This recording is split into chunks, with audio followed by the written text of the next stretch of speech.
show number 1, redo. 3, 2, 1, right into this camera.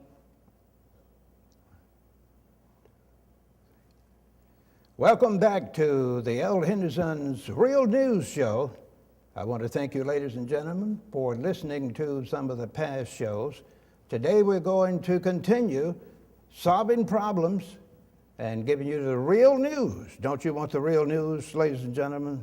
Of course you do. You want the real news, and I'm going to give it to you today because we will talk about Money Matters Part 2 and tell you why young adults and senior citizens are broke and living in poverty. Now, that's what we're going to tell you, why most of them are broke. I don't mean all of them. About 75% of them are broke and living in poverty. And if they miss one paycheck, whether it's a government check or a work check, they will have to move with a relative or go to an old folks' home, especially for the senior citizens. So as you listen today, I want you to think about the fact that you may not be in the situation now, but if you don't do what we are going to recommend later on in this show, you will be living in poverty when you reach the age of 65, guaranteed, if you continue to do like most people are doing today. Now let me tell you something, ladies and gentlemen. Some of you don't believe when you hear facts that it can happen to you.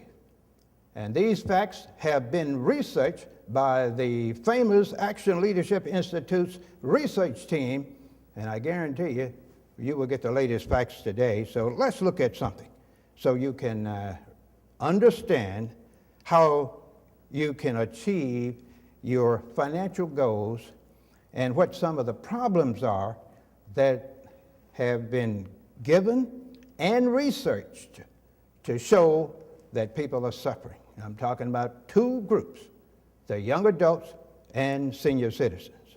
The first problem for both is health. Most young people don't go to the doctor as they should. Many haven't been in 5 to 10 years. And most senior citizens didn't go until they were in their 50s or early 60s. So you have the same problem. The senior citizens been sick a long time and didn't know it. The young people are sick and won't know it until they get in their 50s or 60s. That's one problem, they're keeping those folks financially insecure. Number two, most don't have no savings at all. They just don't have any savings. They are spending everything they get. The third problem facing these young adults and senior citizens is that they have too many bills. They're always buying things they don't need. They are feeling proud when they go and catch a sale. What do you need another box of cereal for when you have 15 in your cabinet?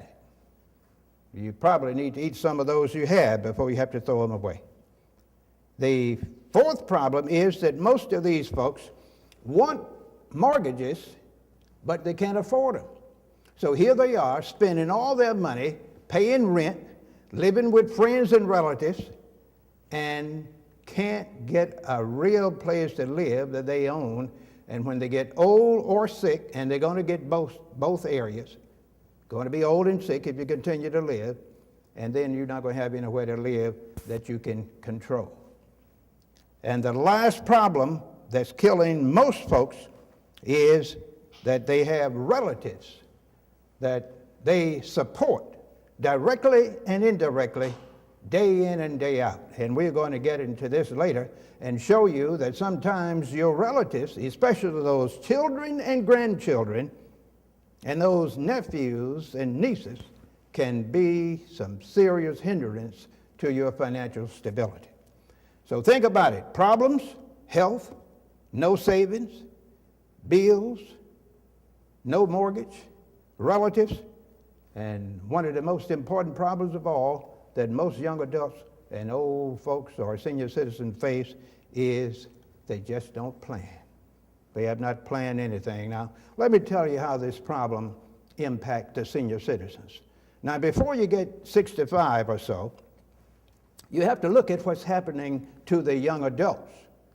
And listeners, keep in mind that if you don't pay attention today, you will most certainly become a statistic, and you will be one of these categories that I'm going to give you. Now look at this. These are real facts. 14% of the people 65 plus have no retirement for saving. No retirement for savings. Not a penny. 26% of those 50 to 64 years of age have no retirement. No retirement at all. They're working up to this age, 30 and 40 years. They are going to do so later on. Just before I retire, many old people say, I'm going to get me a plan. I'm going to save some money, and I'm going to get me a little retirement because I really believe I can live on Social Security, but I just want to have a few extra bucks. Listen to me, ladies and gentlemen. If you think you can live on Social Security alone, you need to really go and talk to a preacher and let him tell you something about getting to heaven soon, because that is not going to work. If you depend on Social Security alone, you'll probably reduce your income to about 1/3 of what you're getting today. Now, you can't even live on what you have now. So how are you going to live on 1/3 2 months after you turn 62? It's going to be very, very difficult. Another statistic is that 33% of the young adults from 30 to 49 have no savings account. Some have checking accounts, and they keep the checking account under $200 in most cases. And the worst problem of all is that 69% of the young people 18 to 29 years of age have not one penny in a retirement account. So that's why you find when you start working at an early age and you don't save from 18 to 29, from 30 to 49, and from 50 to 64, that's why you end up, young people, living with your relatives when you get old. And here it is, your good mother, father, or your uncle, 65, 70, 80, and you have moved with them saying, I'm going to go back home and take care of mom or dad or grandmother. And they are the only one getting a check in the house. You're looking for a job. Here you are, dead broke, nowhere to live, living with mom and dad or grandmother or Uncle John. That's not good, folks. And let me tell you what you have been doing all your life. As I summarize why you have this problem, it is because you've just been procrastinating all this time, waiting until that child get out of kindergarten before you start saving. Waiting until my favorite child, I don't have but two, when they finish high school, I'm going to start saving. And they finish high school, barely got out of high school, no scholarship, and here you are thinking they need a car, instead of letting those youngsters go and get a job and a student loan, because the Pell Grant now not going to keep you in college these days. Those days are over. And you're going to buy that youngster a car. Or you're going to let him get an apartment somewhere off campus with some of his friends. That's going to kill you eventually. You see what I'm talking about. And then the other thing goes right along with getting that car for that young senior that's leaving high school, or that junior that's in high school. Folks, that's wasted spending. We call it wasteful spending. If one is in high school and he or she does not have a B average or better, have already taken the ACT and don't have 25 on that ACT or the SAT, they don't need a car. They need to stay at home and study and pull the grades up. They don't need to have a job at Kentucky Fried Chicken where you have to buy them a $3,000 car and they make the minimum wage, and when they get the check, taxes and other things like uniforms are taken out, they are saying they make $7.35 an hour, whatever the minimum wage is, but when you finish, the record will show they get about $3.19. That's if they're working at one of these minimum wage jobs. They better not become a waitress or something like that. They probably make $2 an hour plus tips, if they make tips.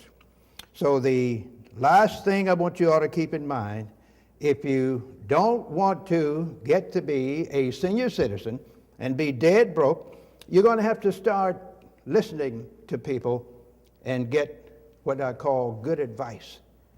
Good advice can move you forward in life, ladies and gentlemen, because most people that are broke because, that's the young and old, because of lack of knowledge. They always say, as I told you just a few seconds ago, I'm going to wait until things get better. I'm going to do something that makes me happy, and then I will start saving. Now, this is the problem. Why should a broke person become happy in life, don't have anything, no money, no savings, and he probably doesn't have a decent job, and if he does have a decent job, he's still spending according to the salary he or she is making. They're spending everything they get. They spend that money right now. That's what makes them happy. Now, that's for most folks. Well, I'm going to spend what I have. I've had a hard time. I had a very difficult childhood. My parents didn't have anything. They worked hard, never made a penny, so I got some money now. I'm going to spend it right now. And the other thing that makes them happy is saying, I'm going to save real big for retirement. Because I hear that if I don't have my own money when I retire, that Social Security not going to be enough to live on. So you save real big for retirement and don't get insurance. You don't get anything that you need to take care of yourself. And you spend everything you have in retirement. Now, I'm going to tell you later on how that happens. And the other thing that you have to consider, when some of you all are young, from 18 to 45, you start talking about, if I make some money, I'm going to travel somewhere. You don't need to go anywhere, folks. If you don't have any money, if you don't have your own home, you need to think about getting another job. I'm going to get another job. That'll solve some of my problems. So as I conclude this session, I want you to keep in mind that if you want to change your life and status in 30